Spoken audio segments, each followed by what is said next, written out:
Hey all, this is me Arun here, your mentor, your coach, your trainer in trading. So, Israel-Palestine war begin ചെയ്തു. അതെങ്ങനെയാണ് മാർക്കറ്റിനെ affect ചെയ്യുക? നമുക്ക് already അറിയാം, definitely ഇത് മാർക്കറ്റിനെ അഫക്റ്റ് ചെയ്യും. ഇന്ത്യൻ മാർക്കറ്റിനെ ഡെഫിനറ്റ്ലി അതാണ് നമ്മൾ കൺസേൺഡ് ആയിട്ടുള്ളത്, അല്ലെ? ഇന്ത്യൻ മാർക്കറ്റിനെ അഫക്റ്റ് ചെയ്യുമെന്ന് നമുക്ക് അറിയാവുന്നതാണ്.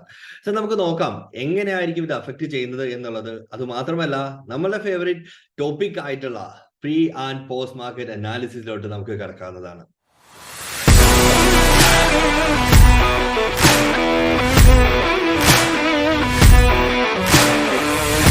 Welcome back to pre and post market analysis. So Israel and Palestine war, Hamas almost like Hamas എന്ന് പറയുന്ന ഒരു militant group ആണ് പാലസ്തീന്റെ. Almost like 5,000 plus rockets deploy ചെയ്തു ഇസ്രായേലിലോട്ട്. Then 300 plus ആൾക്കാർ മരിക്കുകയും 1,500-ൽ പരം അല്ലെങ്കിൽ അധികം ആൾക്കാർക്ക് പരിക്കേൽക്കുകയാണ് കറന്റ് സെൻസസ് നമുക്ക് ഡേറ്റ കിട്ടിയിട്ടുള്ളത്. ഇതെങ്ങനെ അഫക്ട് ചെയ്യും? വാർ കണ്ടിന്യൂ ചെയ്യുന്നു പല രീതിയിൽ. ഡെഫിനറ്റ്ലി ക്രൂഡ് ഓയിലിന്റെ ബേസിസിൽ ക്രൂഡ് ഓയിലിന്റെ പ്രൈസ് ചേഞ്ചിൽ ഫ്ലക്ച്വേഷൻസ് ഡെഫിനറ്റ്ലി ഉണ്ടാകാനായിട്ട് പ്രോബിലിറ്റി ഉണ്ട്. അങ്ങനെ ഉണ്ടാകുകയാണെങ്കിൽ എന്തായിരിക്കും സംഭവിക്കുക? ഗ്ലോബൽ മാർക്കറ്റിനെ അഫക്ട് ചെയ്യുന്നു, ഇന്റർനാഷണൽ മാർക്കറ്റിനെ അഫക്ട് ചെയ്യുന്നു, ഇന്ത്യൻ മാർക്കറ്റിനെ അത് അഫക്ട് ചെയ്യുന്നതായിരിക്കും. ഏത് രീതിയിലായിരിക്കും അഫക്ട് ചെയ്യുക? നമുക്കറിയാം, ഒരു ബെയറിഷ് സൈഡിലോട്ട് ഇല്ലെങ്കിൽ നെഗറ്റീവായിട്ട് തന്നെയാണ് അത് അഫക്ട് ചെയ്യാനായിട്ട് പോകുന്നത്. നമുക്കൊന്ന് നോക്കാം എന്താണ് ചാർട്ട്സ് പറയുന്നത് എന്ന്. ആക്ച്വലി ലൈക്ക് നമുക്കത് അത്ര നല്ലൊരു ടൈമിലല്ല വാർ വന്നിട്ടുണ്ടായിരുന്നത്. Last week almost like consolidate ചെയ്യുകയായിരുന്നു, ഫ്ലക്ച്വേറ്റ് ചെയ്യുകയായിരുന്നു മാർക്കറ്റ്. എന്നിട്ട് almost like previous high break ചെയ്യാനായിട്ട് ഫ്രൈഡേ വന്ന് നിന്നു മാർക്കറ്റ്. എന്നിട്ടോ എന്തെങ്കിലും ഇറങ്ങിയോ നമുക്കിവിടെ? ഇല്ല, നമുക്ക് അങ്ങനെ അനക്കങ്ങളൊന്നും കിട്ടിയില്ലായിരുന്നു. ലാസ്റ്റ് വീക്ക് ലൈക്ക് നല്ലൊരു വീക്ക് അല്ലായിരുന്നു ട്രേഡിംഗിൽ. എസ്പെഷ്യലി എല്ലാ ഓപ്ഷൻ ബയേഴ്സിനും പണി കിട്ടിയിട്ടുണ്ടായിരുന്നു last week. I hope so.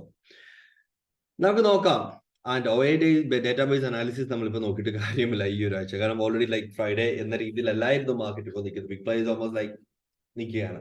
നമുക്ക് നോക്കാം. എന്തായാലും ലൈക്ക് ഇത് ഓൾമോസ്റ്റ് ലൈക്ക് ഒരു നോൺ ട്രേഡിംഗ് സോണിലാണ് നിൽക്കുന്നത്. മാർക്കറ്റ് നേരെ ഒരു ഗ്യാപ് ഡൗൺ ജനറേറ്റ് ചെയ്തിട്ട് സസ്റ്റെയിൻ ചെയ്യുന്ന ബേസിലായിരിക്കും നമുക്ക് ബാക്കി ട്രേഡ്സ് പോകുന്നത്. നമുക്ക് നോക്കാം എന്തായാലും. So here is it. See, Dow Jones എന്താ അവസ്ഥ? ഗ്ലോബൽ മാർക്കറ്റ് നമുക്ക് ഡെഫിനറ്റ്ലി ചെക്ക് ചെയ്യാനായിരുന്നു. Dow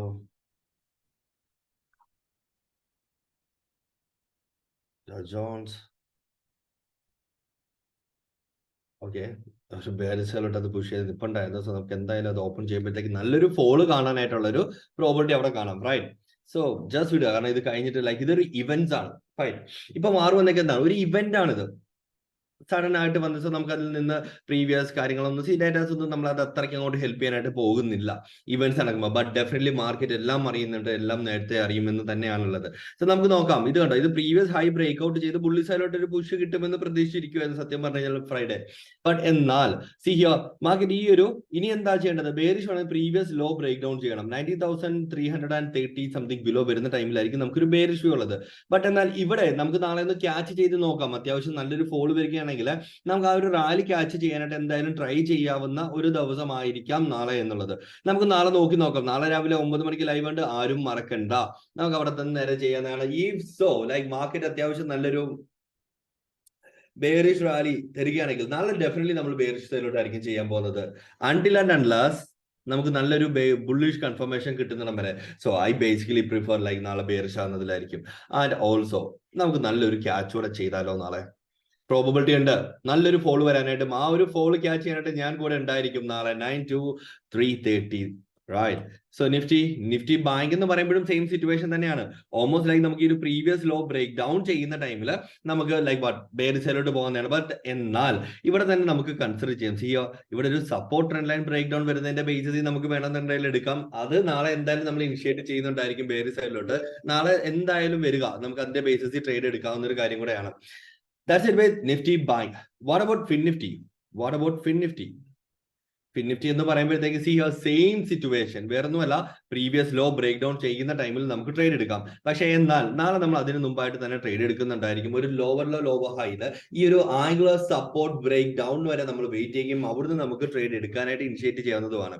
so let's see market എങ്ങനെ മൂവ് ചെയ്യുമെന്നുള്ളതും അതിനനുസരിച്ച് നമുക്ക് നാളെ ചെയ്യാം. സോ വാർ വന്നു, definitely good, that's not good news. But എന്നാൽ ബെയറിഷ് സൈഡിലോട്ട് ബേസിന് ഗുഡ്, റൈറ്റ്? റൈറ്റ്. സോ നമുക്ക് നാളെ നോക്കാം എങ്ങനെയായിരിക്കും മാർക്കറ്റ് പോകുന്നുള്ളത്. 9 to 3:30 നാളെ ലൈവ് ഉണ്ടായിരിക്കും. എല്ലാ ദിവസവും ലൈവ് ഉണ്ട്. നാളെ ഞാൻ ഡെഫിനറ്റ്ലി എന്തായാലും കൂടെ കാണുന്നതായിരിക്കും. നമുക്ക് റാലി ക്യാച്ച് ചെയ്യണ്ടേ? ലെറ്റ്സ് സീ എന്താകുമെന്നുള്ളത്. ലാസ്റ്റ് വീക്ക് നമുക്ക് നല്ലൊരു വീക്ക് അല്ലായിരുന്നു, കൺസോളിഡേറ്റിംഗ് വീക്ക് ആയിരുന്നു. സോ അറ്റ്ലീസ്റ്റ് ഈ വീക്ക് നമുക്ക് നല്ലൊരു വീക്ക് ആകട്ടെ എന്നുള്ളത് നമുക്ക് പ്രതീക്ഷിക്കാം. See you there tomorrow at 9 a.m. Bye.